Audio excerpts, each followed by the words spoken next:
Coming up this week, Our Father.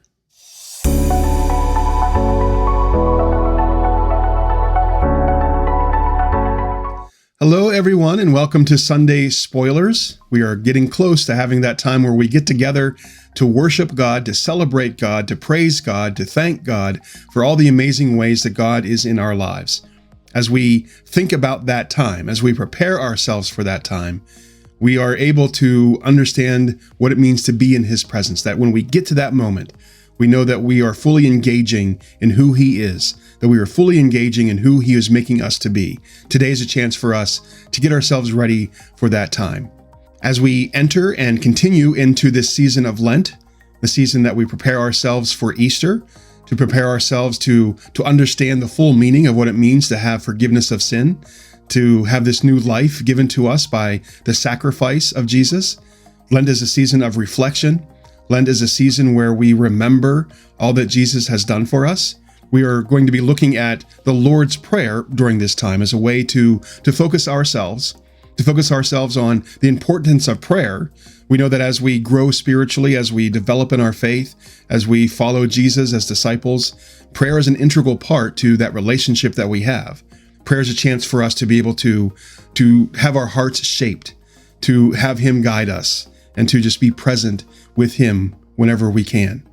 We know that prayer is this gift that He's given to us. And the Lord's Prayer, we call it the Lord's Prayer because it's a prayer that Jesus taught to us.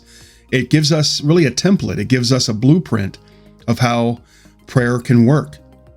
We know the Lord's Prayer. We say it every Sunday. Many people say it every day. Some people say it multiple times every day. And the danger with anything that we do with any kind of repetition is that it can become routine, that we just mechanically say those words.